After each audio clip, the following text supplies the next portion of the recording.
Hi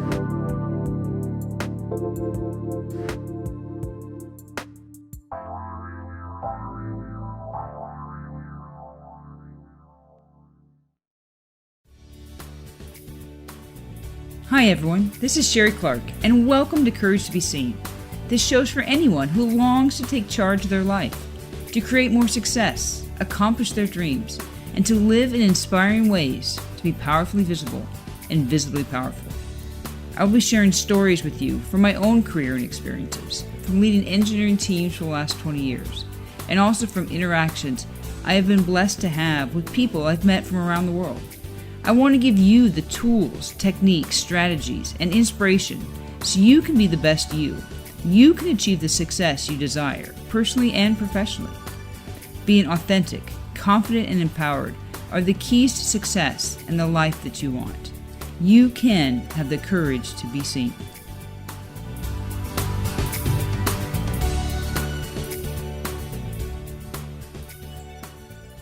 Hi, I'm Sherrie Clark, and welcome to Courage to Be Seen, the show that focuses on helping you achieve the success that you desire. I will share with you the tools and techniques, the stories and strategies, so you can have confidence, you can be empowered, you can overall have just the success that you've always desired in your life. I want to start with taking maybe a step back in time. Think about March of 2020. How was it for you? How did that really play out as the world shut down? I'll tell you how it went for me. I was at work and we got the notice that Dallas County put out that everyone was supposed to stay home unless they were supporting one of the 7 essential defined business infrastructure areas of the United States. It was kind of confusing in many ways when this notice went out. One, we didn't know exactly who was in Dallas County. While we have addresses for all of our employees, we don't necessarily know, which county each town is, because there are county lines that break up cities sometimes.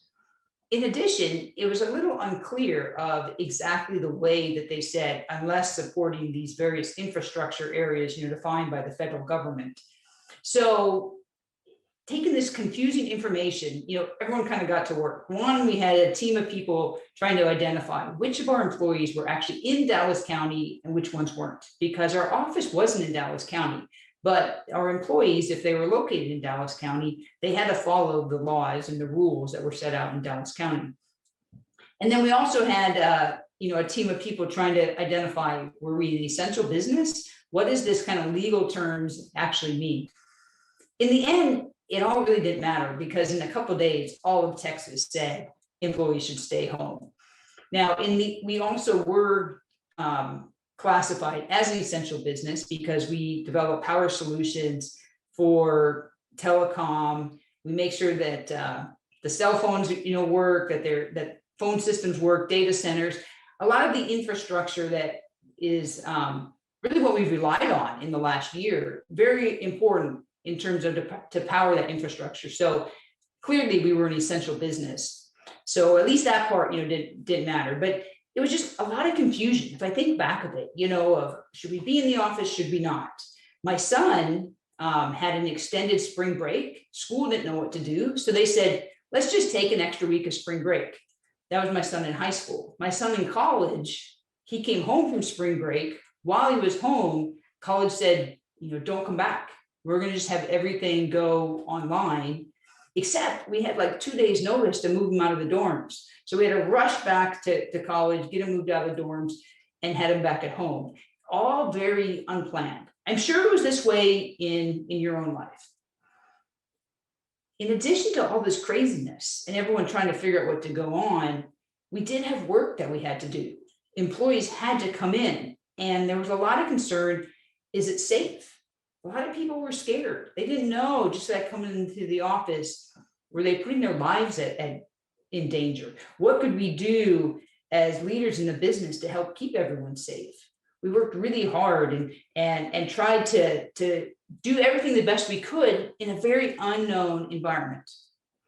Now think about then over the course of the last year, this went on. Everyone started to figure out, how to work from home, how to work safely in the office, how do we protect ourselves with masks and various things. While some scientists work very hard on vaccinations, Zoom, team meetings, all these things we transitioned to and learned a new way of working that we just wouldn't have ever thought probably could be done on the scale that it was in the last year.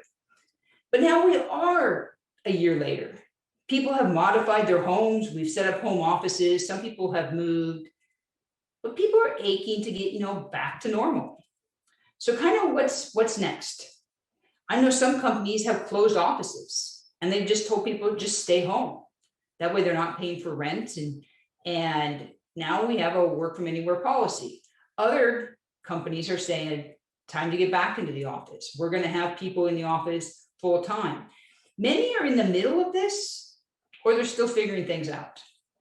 There's a Gallup poll that just recently came out that I found that's interesting. And it said that workers in the US are the most stressed out workers in the entire world. I don't think that would surprise most people to hear that. 57% of the workers in the US say they experience stress on a daily basis. That's a huge amount, and it's up 8 percentage points. So while we might have transitioned and figured a lot of this stuff out to work remotely, obviously we have more stress than ever. And if you compare that with globally only 43% of people say they experience stress on a daily basis. And of course, it probably doesn't surprise you that more women experience stress on a daily basis than men. And a lot of this is attributed to helping to raise kids. Not everyone splits, child caring equally. So 63% of women that are working say they experience stress on a daily basis versus 52% of men. But the interesting thing is the daily stress levels of working women in Europe in the last year have reportedly actually gone down. And this is contributed to the fact that there is more social programs in Europe. There's more support when people become unemployed. So there's probably less worry about the overall kind of social net that maybe isn't as strong, in the US. So while all this is going on, the interesting thing is that employee engagement metric has actually dipped in the rest of the world. So in most of the world, they say employees are less engaged now because of the pandemic, because of everything that's going on in the last year. Employees are less engaged at work. However, in the US, that the engagement has actually increased 34%. Now that's crazy. You think about all the stress and everything that we're doing. They're actually saying engagement is higher, than ever. But when you think about it, high engagement and high stress equals burnout. Like there's no other way around it. And if you hear anything right now, there's a lot of stories around employee burnout, around the mental health of people, and so something has to give. And I think when we think about where we were a year ago, everything we've gone through, and then now we're in this kind of what's next stage, I think we have to think about the stress levels, the burnout, what's right for companies, what's right for employees, what's best for you. So I'd like to discuss today kind of the pros of working in the office and the pros of working at home. Now, I like to do this. Now, you can make a pro and con list, the plus and minuses, and a lot of people do like trade-offs, things. I like to kind of take more, a different look at things. Like, let's just say you're having that argument with somebody or constructive kind of criticism, or just trying to share your viewpoint. Sometimes I think it's a really good exercise to say, okay, could you argue the other side? If you were in someone else's shoes and made your case, what would that look like? And so that's kind of what I'd like to do a little bit today. I'd like to talk about if you're going to work in the office, what's the pros of working in the office? And then we'll talk about what's the pros of of working from home. And in addition to that, we're going to kind of talk it at a high level. And I'm not going to go into the details on some types of people are better in like one situation or the other. Certain jobs are only able to be done in the office. Certain ones are more able to be done successfully at home, right? So we're not going to go into all those kind of details of one or the other. We're going to talk more kind of in general. In addition, some people don't have a very good setup at home, right? So if you don't have, you're in like maybe a small apartment, you don't have a home office, there's a lot of noise at home where you don't have good internet. So we're not going to get into some of that, just kind of thinking in general, we're going to talk about kind of in the office versus at home. There was an interesting poll that came out from Gallup in April and said, working from home, employees have been working longer hours and more on the weekends. They're more likely to report loneliness, depression, anxiety than people that are working in person. 66% of people in this poll said they wanted to immediately go back into the office. But what's so confusing in this poll, even though 66% of people said they wanted to go back into the office, 84% said they enjoyed working from home. Now, it really doesn't make any sense, right? 84% of people say, hey, I'm glad I've been able to work from home. I enjoy working from home. At the same time, they're saying they're lonely, that they're working more hours. So when we think about going back into the office, and should we go back into the office, and that I'm part of, like several Facebook groups where people are talking about, hey, what's your company doing? Are you guys going back into the office? Several of the big tech companies, initially said, hey, you can work from home. And now they're saying, oh, no, we want people back in the office. And then they're, oh, wait, maybe we'll go hybrid. Like in some respects, a lot of people are still changing their minds and figuring this way out. But it's on top of a lot of people's minds. And it's no surprise it's confusing because there really isn't a known path forward. And there isn't one right answer. So what's some pros of working in the office? One of the first ones is time management is actually easier. So if you're not very self-disciplined, maybe working in an office setting is better for you. You have a time you're supposed to get to work. You have a time that most people leave the office. That doesn't mean that you have to leave, and some people work late. I realize that, but there kind of is a start and a stop. That if you're going in the office, most people don't do significant work from home. Now, granted, if you're working, like doing some calls with international teams, you might do them really early, and so you might do some stuff from home. But for the most part, an office kind of has a more dedicated start and stop time. That's one of the things that maybe working from home, hey, when you leave your home office and transition to doing things from home kind of thing. So time management can be easier when you're working in the office. With that, it's easier to set boundaries. It's easier to separate work and home. Some people working from home feel like they're always working, like they never get to leave work because work is always kind of around them. When you actually like drive into work or you walk into work or take a bus or a train, you have that transition. So it's easier to set that boundary. One of the things that I found early in the pandemic, working from home, a lot of people, like let's say like they wanted to have a meeting at 7:00. Like there was nothing going on in the world, right? Sports got canceled. All kid activities got canceled. Everyone was sitting at home. How do you say, I'm not going to attend that 7:00 meeting? Everyone would know you're at home. Now, granted, yes, you have kids, maybe you're eating. There's a lot of things that you could be doing rather than have a meeting. But a lot of people had a hard time saying, no, I'm not going to attend that meeting because everyone pretty much knew you're at home. So it's much easier to set those boundaries when you're in the office. The third thing is it's easier to connect to one another. I think that's clear. When you can see people in person and you can chat while getting coffee, how was your weekend? Walk by people's office, say hello. It is just easier in general to connect. If You want to have that same level of connection when you're remote. You have to put that extra effort out. You have to really try a little bit harder. You have to maybe set up meetings or ping people on Teams or on Zoom. And it's just a lot more effort. So a lot of times it doesn't happen.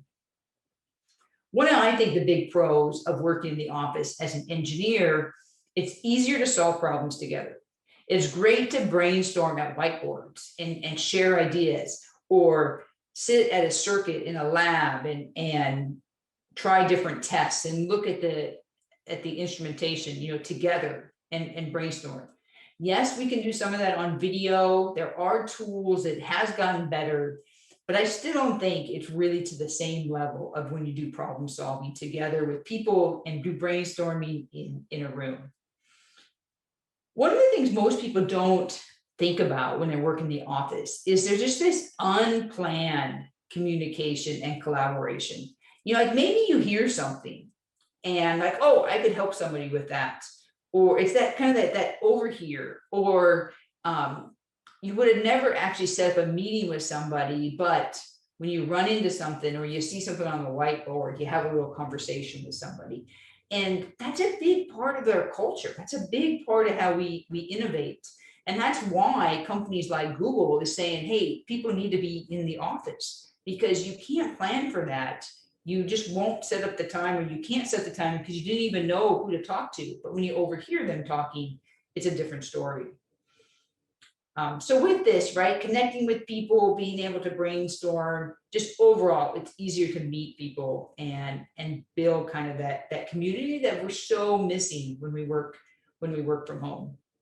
One thing that a lot of people don't think about, it's also easier to network with leaders that, they're in the office, they're getting coffee, riding the elevator, whatever the things may be. I like to walk around and maybe like walk through the labs.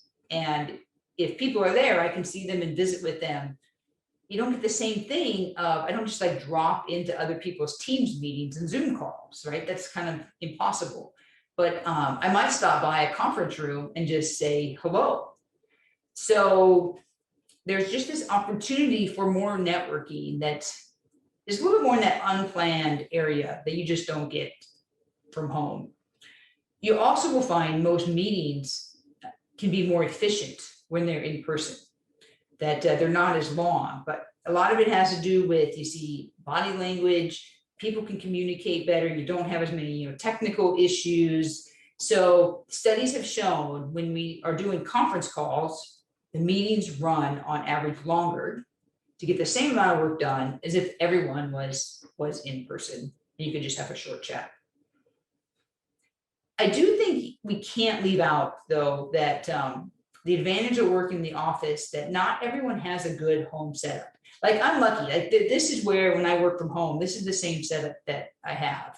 So I have a dedicated office, but not everybody does. Some people are working from their bed, exactly. So they have horrible setup to try to work on their laptop. Other people are working at their kitchen tables, and you don't discount that. That's really hard for a lot of people to work. Another thing working in the office does is it drives more participation. It's easy to be in a meeting and not really paying attention. You're one of many people in these little video boxes, or maybe you're not even showing your video and it's just a picture. Versus when you're in the room, in the meeting, it's easier to make sure you're participating. And maybe when people are at home, you don't even know if they're participating. They could be multitasking, they could be doing 100 different things rather than paying attention to the meeting. So you just get that inefficiency when you have people that you don't, you get that efficiency driven from being together in the office versus the inefficiency of not really knowing what people are doing when they are remote. All of this really, I think, drives to help us drive innovation. When we're in the office, it's easier to have innovation. So Yahoo, several years ago, they called all the remote workers back into the office. They said, if we want to be, highly innovative and really, drive the innovation to the next level, we can't have everyone working remotely. You can't build the culture. You can't communicate fast enough. You can't work together. So they actually called everyone home. It will be really interesting to see over time how the big companies do it. Google, right, used to spend a ton of money on perks to get people in the office, to get them working together, to have them collaborate outside of even just doing their work, but to get to know each other, to spend as much time as possible together. And they are a very innovative company. They've driven a lot of innovation. So if, being in the office, being in person, if FaceTime wasn't so important, why do people want to travel so much to other sites? Why is there so much business travel?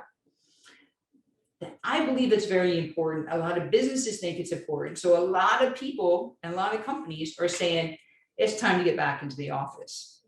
Now let's talk about some pros of working from home. I think the first one that is probably one of the biggest ones, there's no commute. So if you have a long commute and you're working from home, if you normally would have a long commute working in the office, but now you're working from home, like you get to save that time. That time can be getting more done at work, or that time could be personal time that you do things like exercise or do some reading or some self-care or things that you need to take care of personally. I think that's probably the biggest advantage that most people kind of fell in love with working from home. And if you not, time is probably the biggest one, but in addition to time, you have less money spent on gas, less wear and tear on your car. So I think the commute is probably the biggest thing that advantage people have when they are working from home. The second one, you can do some multitasking. When you have a break, you can throw a load of laundry in. You can, start, I want to think about getting some food out of the freezer to defrost for supper. So you can run to the freezer and get that out. I'm not saying that you should do lots of things at home, but, when you have a 10-minute break, you can do a couple things and multitask. And there's a huge advantage to that. I could walk out and, meet my son's bus when he came home from school. It's a great thing to be able to do those type of things. And a lot of people value that now. Some jobs, it's too noisy in the office. So a huge benefit of working from home is it's quieter and people can focus more. Especially maybe people that are writing code or like research, people that are really trying to, do hardcore thinking, you can find it's quieter and there's less disruptions working at home, or potentially could be, as long as you're kind of managing your schedule and your computer and your chatting and all that kind of thing. And those are huge advantages. There are some jobs that it is more beneficial to have that block of quiet time, especially if like you're in the office and maybe you sit next to a conference room where a lot of people are talking, either in the conference room or outside the conference room, either before or after a meeting. And so there can be a lot of a benefit to being in a quieter environment. You can at home sometimes take productive breaks. Like maybe if you have a break, you could take a walk around the neighborhood. You can find ways to use those times that you have in your day incredibly productive that you can't do when you're in the office. Okay, now you have a break. Maybe you're still going to fill that break with something, but maybe it's not the most productive way that you would like to be doing it elsewhere.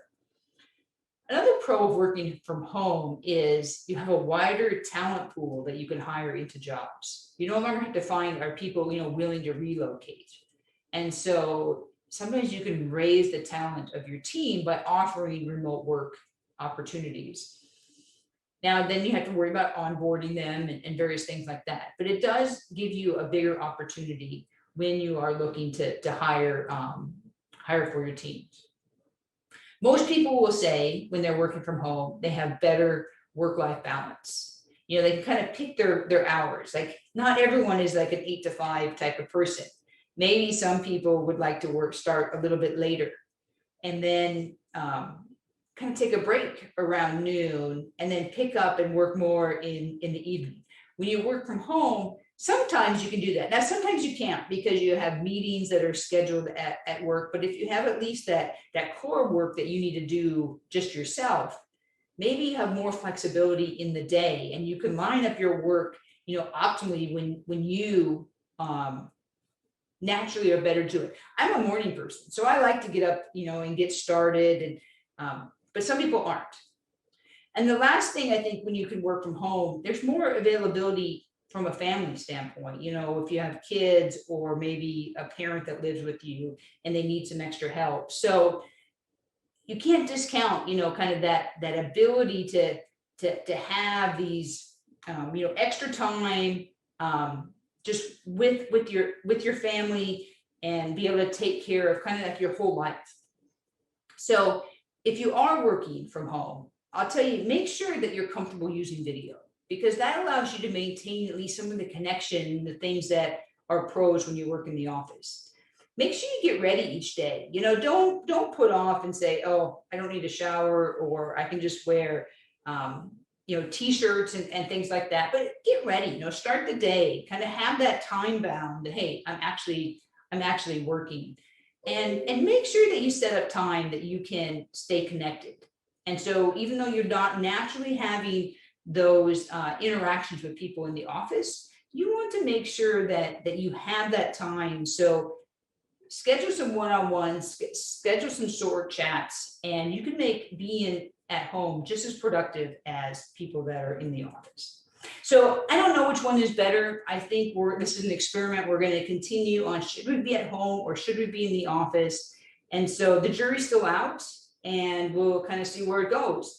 I hope that this helped you, though, as you're thinking about if you're going to be in the office or working from home as you go forward. If you've enjoyed this episode, I encourage you to subscribe, so that way you get noticed when the next episode comes out. Check me out on my website, couragetobeseen.com. You'll find all my contact information there, my coaching program. And I'd love to get feedback and hear what topics that you would like to hear me talk about on future shows. So until then, I look forward to talking to you again soon. Bye. Thanks so much for joining me today. I hope you've been inspired to take action on at least one thing starting today. To learn more, check out couragetobeseen.com. There you'll find my blog and additional resources, including you can download a copy of 10 Ways to Live a More Courageous Life. Thanks again for listening, and make sure you tune in next time to learn additional ways to have the courage to be seen in your own life.